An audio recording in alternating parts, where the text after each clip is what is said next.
53 milhões de reais. O que você faria com essa quantidade de dinheiro? Pois é, foi exatamente esse o valor pago por uma camisa do Michael Jordan, utilizada no jogo 1 das finais contra o Utah Jazz em 1998. Se você está chegando agora aqui, caiu de paraquedas, seja muito bem-vindo ao canal. Meu nome é Felipe Lobac, eu sou colecionador, e no vídeo de hoje a gente vai fazer mais um episódio da série História por Trás da Camisa.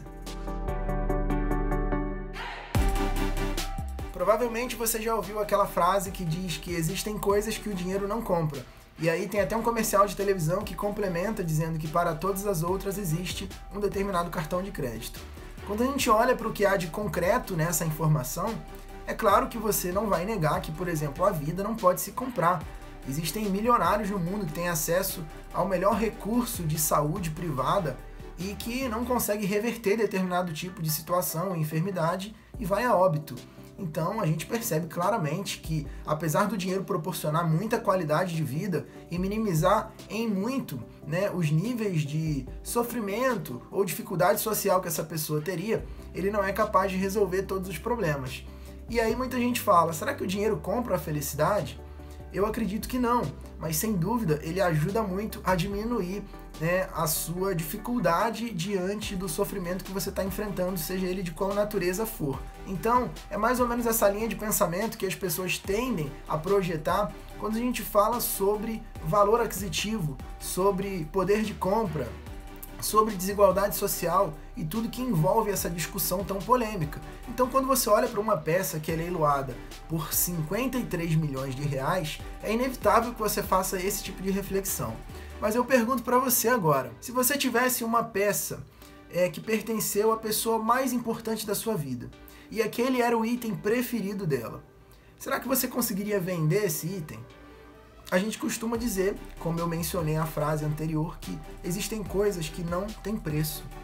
Talvez uma pessoa mais desprendida ou que não consegue projetar tanta importância nos valores materiais e na história que um item pode transmitir, poderia pensar, eu vou guardar essa importância apenas na minha mente, mas eu vou me desapegar desse item.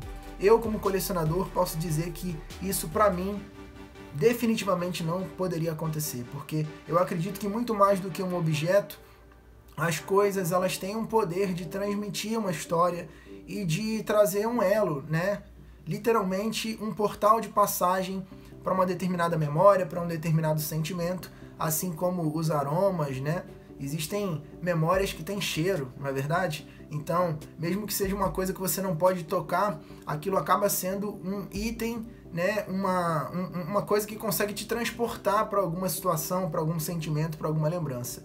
Então, é mais ou menos desse tipo de coisa que a gente fala quando você vai avaliar um item colecionável. Porque, no fim das contas, não é somente sobre o que você está vendo ali e o que você está tocando, mas é em tudo aquilo que ele representa. Recentemente eu fiz um vídeo falando sobre a diferença entre preço e valor e como que esses dois fatores eles se relacionam na hora de um item ser precificado, o valor de mercado de alguma coisa, nesse caso mais específico de um colecionável. Aqui no canal, desde 2014, eu tenho falado sobre como os fatores que envolvem um item podem interferir na forma como ele vai ser avaliado, desde o estado de conservação dele, bem como a importância, o contexto que envolve aquela peça, E nesse caso, a gente está falando de uma camisa que foi utilizada por ninguém menos do que um dos maiores atletas que a humanidade já conheceu. A gente não está falando somente do maior jogador de basquete do mundo. A gente está falando de um dos maiores atletas do mundo. Eu acho que ninguém discorda disso. Recentemente, com o documentário Last Dance, muita gente que não conhecia, que não teve o privilégio de acompanhar na época aquela trajetória irretocável do Chicago Bulls, a parada ali do Jordan após o falecimento do pai, com a passagem ali pela liga menor da MLB, numa equipe filiada ao Chicago White Sox, e o seu retorno para mais uma tripla conquista que foi exatamente encerrada com essa série contra o Utah Jazz em 1998. Então, eu diria para você, será que algum dia, mesmo no meio, né, dos colecionadores de material esportivo ou de qualquer outra demanda aí de material, alguém poderia mensurar que um item alcançaria uma marca como essa? Cara, isso é absolutamente impressionante por vários motivos, mas o principal deles é que, apesar desse valor ser astronômico, ele pode ser superado.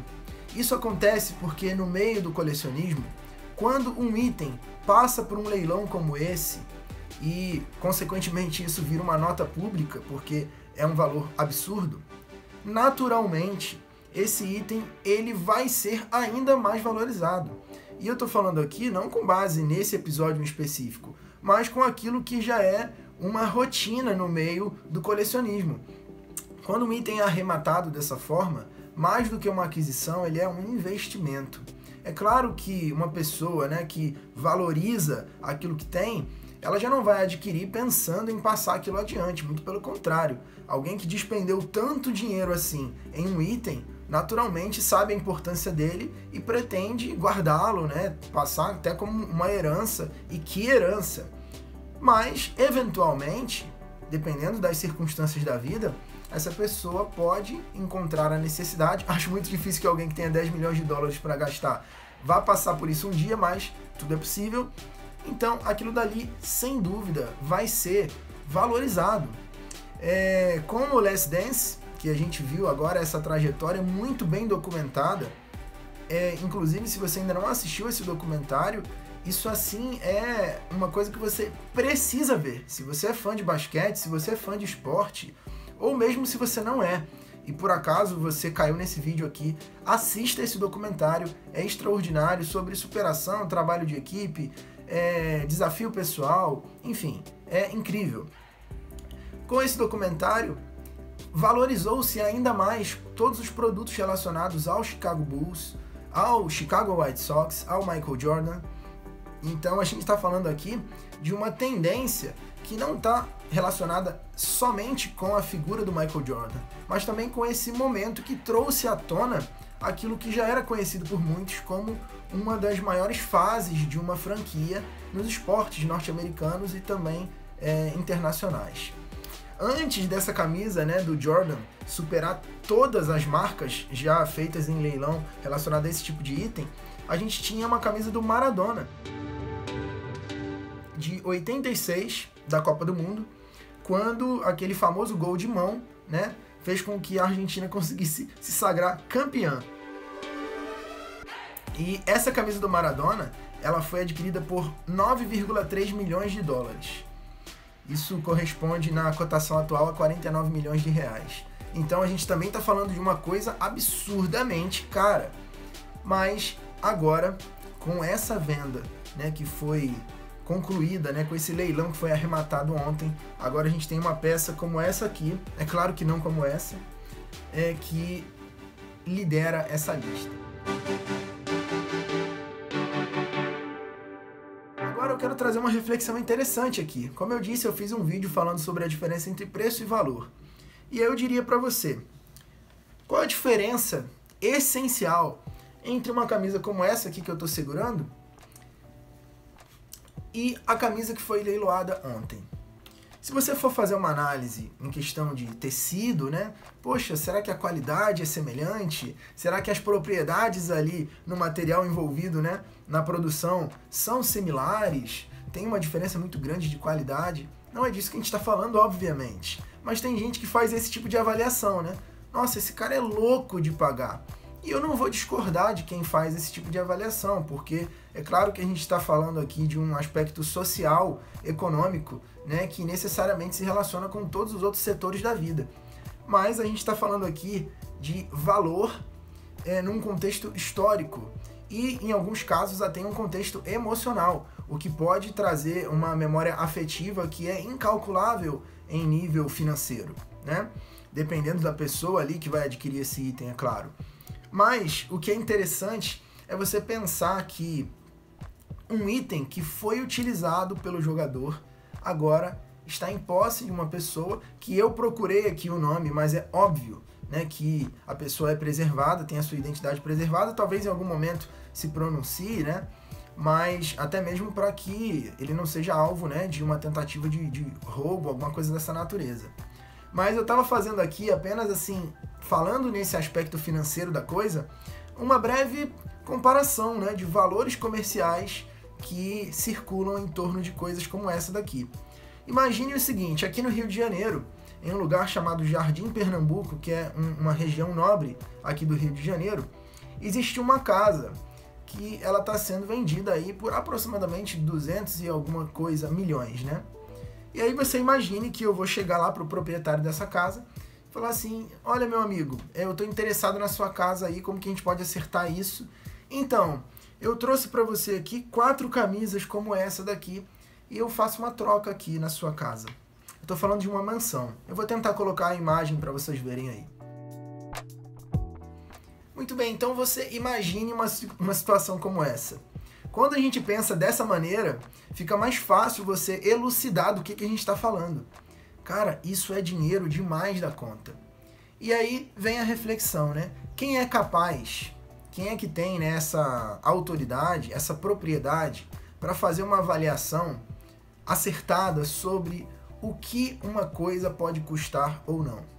No fim das contas, isso acaba sendo sempre um critério muito subjetivo, muito pessoal. É óbvio que diversos fatores são levados em consideração em uma avaliação profissional, especialmente em leilões ou coisas dessa natureza, mas eu diria para você, você consegue precificar alguma coisa assim?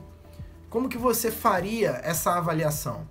O que você acha de alguém que tem a disposição psicológica e financeira de despender 10 milhões de dólares em uma camisa do Michael Jordan? Se você tivesse dinheiro, você faria isso? Eu fico imaginando quanto de dinheiro essa pessoa tem para que ela esteja disposta a abdicar de 10 milhões para investir em um item como esse. Em todo caso, é uma reflexão para a gente aqui, né? Como que funciona bem essa coisa de preço e valor?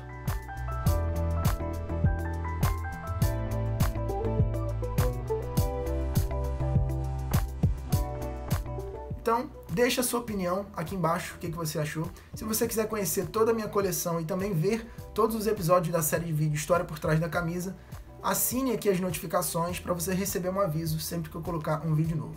Então é isso, pessoal. Um forte abraço. Eu encontro vocês no próximo vídeo.